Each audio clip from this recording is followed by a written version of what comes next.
दिसंबर 1972 में अपोलो युग के अंतिम कदम चंद्रमा की धूल में पड़े।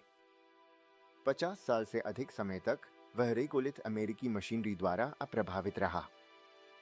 चांद, जो कभी शीत युद्ध का केंद्र बिंदु था, अब त्यागे गए सपनों और नौकरशाही की जड़ता का कब्रिस्तान बन गया। दशकों तक हमने चांद को एक वहां थे किया अवशेष के रूप में देखा, लेकिन 15 फरवरी 2024 को परिप्रेक्ष्य बदल गया। यह किसी महाशक्ति का प्रभुत्व दिखाने वाला प्रदर्शन नहीं था, यह कुछ कहीं अधिक प्रयोगात्मक था, एक व्यावसायिक जुआ। इंट्यूटिव मशीन, ह्यूस्टन की एक निजी कंपनी, ने IM-1 मिशन लॉन्च किया। उनका जहाज ओडिसियस। इसका लक्ष्य यह साबित करना कि चंद्रमा की अर्थव्यवस्था अब विज्ञान कथा नहीं है, बल्कि एक निकट भविष्य की औद्योगिक वास्तविकता है। ओडिसियस 21वीं सदी की खगोल भौतिकी का एक चमत्कार था। चांद तक निजी बजट में पहुंचने के लिए आपको दक्षता की आवश्यकता है। ओडिसियस पहला अंतरिक्ष यान था जिसने कक्षाओं के बाहर तरल मीथेन और तरल ऑक्सीजन या मेथालॉक्स प्रणोदन प्रणाली का उपयोग किया। इन क्रायोजेनिक्स का प्रबंधन एक थर्मल दुःस्वप्न है। 1 डिग्री अधिक गर्म और आपका ईंधन उबल जाता है, 1 डिग्री अधिक ठंडा, वाल्व जम जाते हैं। 6 दिनों तक नोवासी श्रेणी का लैंडर अपनी स्थिरता बनाए रखता रहा, स्विस घड़ी की सटीकता के साथ 1/4 मिलियन मील की यात्रा की। लेकिन जैसे ही यह दक्षिणी ध्रुव के करीब पहुंचा, एक स्थायी छायाओं का क्षेत्र, एक मानव चूक ने सब कुछ खतरे में डाल दिया।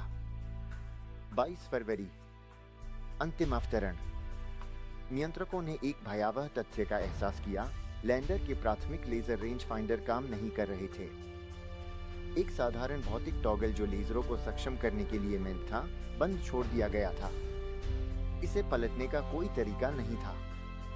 ओडिसियस अंधेरे में उड़ रहा था। एक आधुनिक चपलता के कदम में इंजीनियरों ने एक प्रयोगात्मक नासा पेलोड NDL, जो मूल रूप से केवल एक परीक्षण था, को हाईजैक करने के लिए दौड़ लगाई।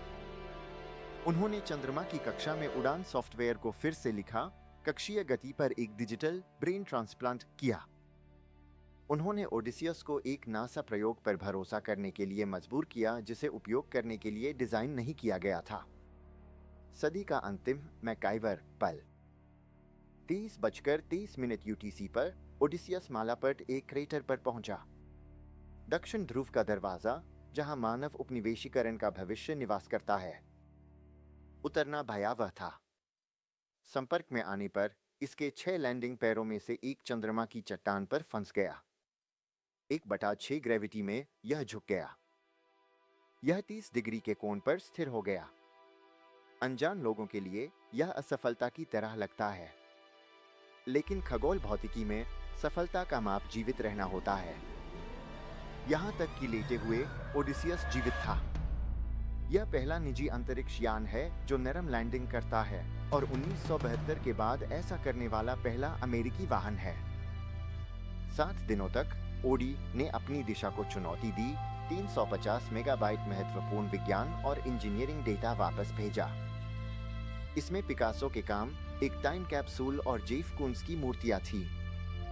लेकिन सबसे महत्वपूर्ण बात यह है कि इसमें नासा के धूल सेंसर थे।